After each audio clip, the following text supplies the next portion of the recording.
ข้าวเบิ่งมาลองเบิ่งเท่ากับจะข้าวแม่ดูนะมาไม่ออกเลยแม่ไปหลังนี่บอกผู้สิออกมาขึ้นหน้าเหลืองฉันเราสิออกมาบอกว่า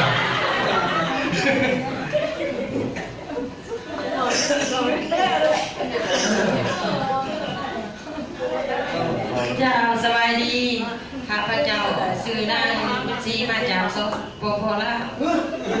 นมาจากไหนก่อนจากสปปลาวก่อนไม่จะรู้ว่า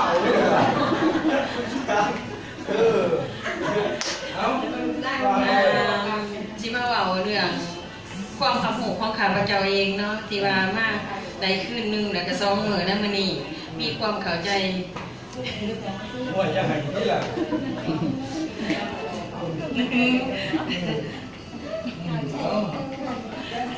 ว่าไป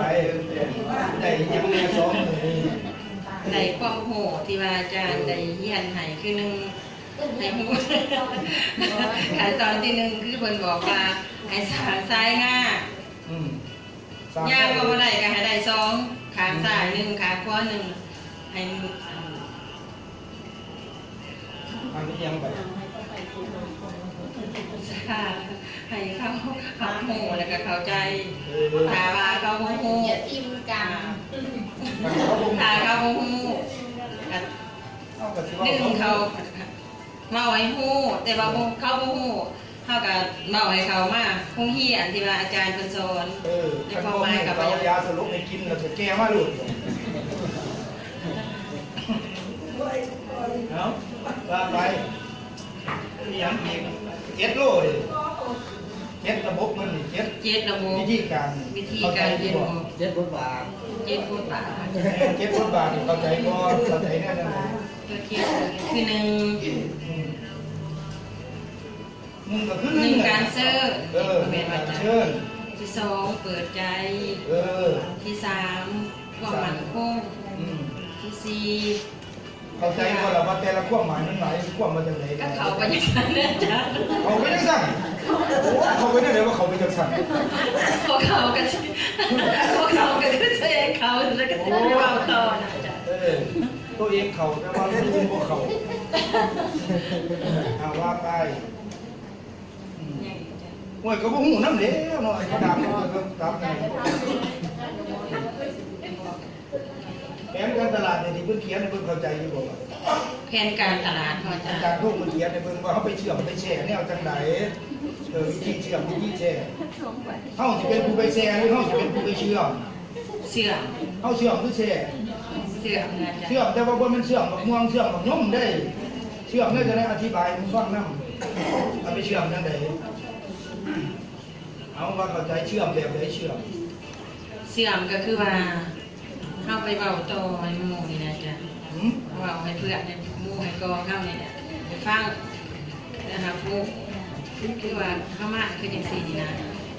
สมมติว่าในอันที่1เนาะความโมโหของข้าพเจ้านี่คือว่าในการขายสมมติว่าหักโหสินประทับใจที่ว่าสินค้าที่ว่าได้ขายมาก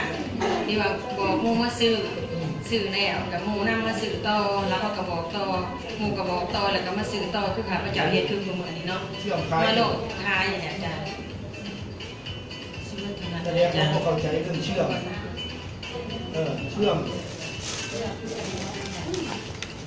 มก็คือเขาไปซอยเหลือสามารถชิงเข้าให้เขาเป็นผู้ไปเชื่อมเมื่อเขาเชื่อมต่อมาได้แล้วเขาบอกเก่งเข้าไปแซ่ไปซอยเขาแบบซอยเขาจนกว่าเขาจะได้เงินเลยกันนั่นที่เชื่อมก็เชื่อไปซอยเขาได้เงินไปซอยเขาเฮ็ดเบียกไปสอนวิธีการเฮ็ดเบียกเขา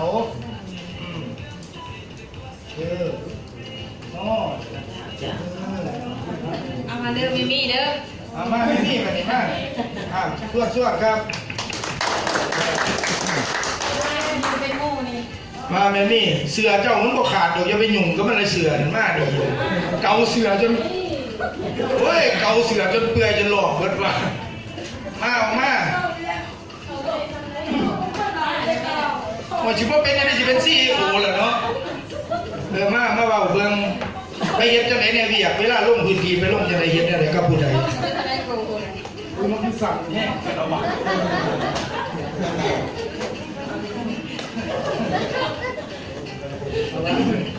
คือยังซีจะร้องกัน เราโมโห ผู้เบาก็สวย เหมือนกันอีกแล้วเนาะ พอแพ้แพ้ใครยังเชื่อ เมื่อแก่เชื่อ ทำมาแม่ไม่เอาเรื่อง ไม่ดีกับพระเจ้าซื้อว่ามีแก้วสว่างมาจากโซโคโคล่า บ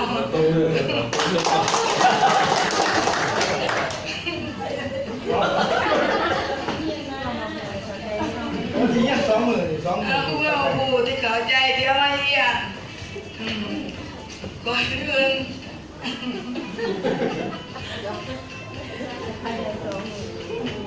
มูนี่ยังภายใน2 มือมันจะดี2 มือ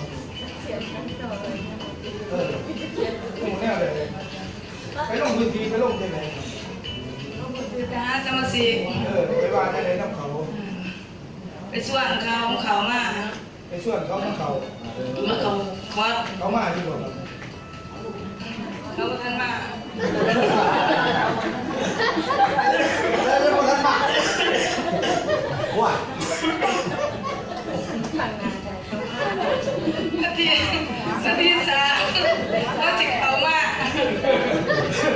ส่วนเขามาเขาบอกว่า เอาแล้ไปก่อนเขาจ้ากันไป เขามาต้องไปส่วนมาเนาะพอไปบอกเรื่องเล่าธุรกิจเขาฟังเนาะไปส่วนมาเขามา ก็ไปไหน ไปบอกว่าจังไหนไปส่วนไม่ได้ไปส่วนไป เว ส่วน ลา ไป ไปส่วนเขามาสื่อสินค้าไปกินไปใส่ ตอนไปส่วนเขาเนี่ยไปว่าจังไหนเขาจะบอกว่าจังไหนไปบอกเขาว่าจังไหนสิไปน้ำข่อยอยู่บ่หรือว่าไปบ่สมบูรณ์หรือยัง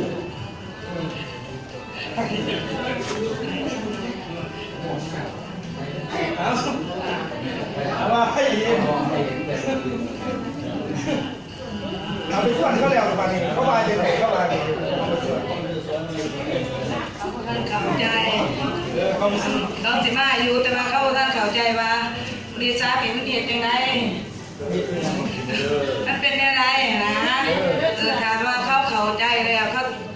ตรงมา ก็คือบอกเลยเขาเข้าใจเขาบอกเขาเข้าใจดีเนาะแต่เขาบอกเข้าใจเขาบอกเขาเข้าใจบอกว่าจังไหนเนี่ยบอกเขาเข้าใจทำกับตัวก็บ่แหลกพิษก็บ่แหลกก็สม